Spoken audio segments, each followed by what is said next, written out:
Nag-viral po ang away ni Jose Alvarado at Mark Williams. Marami ang pumuri, marami ang bumilib kay Alvarado sapagkat naglanding ang kanyang pinalipad na kamao. Sa kabilang banda naman ay marami ang tumawa. Pinagtawanan po nila itong si Mark Williams sapagkat wala raw tumama sa kanyang pinakawalang suntok. Gayunpaman mayroong bumakap dito kay Mark Williams. Ayon pa sa isang eksperto ay nag-iingat lamang daw siya para hindi makamulta. Kung tutuusin, malaki ang sinasahod nitong si Mark Williams, 18 million sa loob ng 4 na taon. Samantalang kay Jose Alvarado ay 9 million sa loob ng 2 taon. Kung tutuusin, malaki pa ang kinikita ni Mark Williams kumpara kay Alvarado. Kaya raw hindi masyadong sumuntok itong si Mark Williams sapagkat pinoprotektahan niya ang kanyang pera. Sayang din kung siya'y babayad ng multa. Samantalang si Jose Alvarado ay walang kinatatakutan, wala siyang pakialam sa kanyang multa. Definitely, maliban sa suspensyon ay pwede nga siyang pagmultahin ng NBA. Pero given sa kanyang history na medyo mabait naman siya, kaya hindi siya pinagmulta.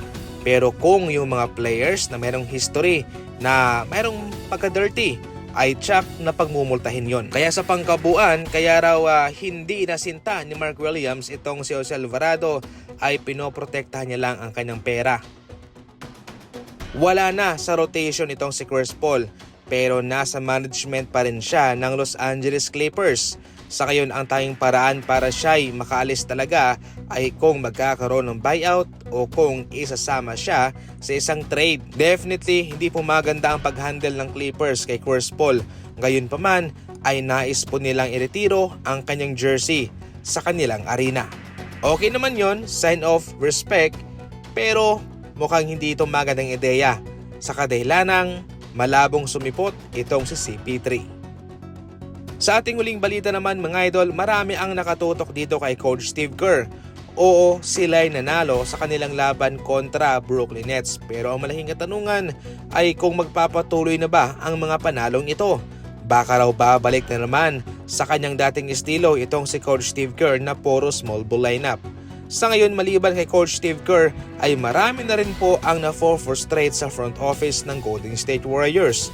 Dahil kung tutuusin, mayroon silang kapangyarihan na sibakin na lamang itong si Coach Kerr at maghanap ng ibang coach. Pero sa ngayon ay tila okay lang sa kanila na ganito ang ginagawa ni Steve Kerr sa kanilang kupunan. Matarandaan na na-4 straight na raw itong si Joe Lacob. Pero ayon naman kay Coach Steve Kerr, okay naman daw ang kanilang relasyon at alam niya mismo na siya'y suportado ni Joe Lacob. Ngayon, kahit na anong panawagan pa ng mga Warriors fans na sibakin na lamang si Coach Steve Kerr, wala rin naman sila magagawa kung sakaling hindi iyon ang gusto ng front office ng Golden State.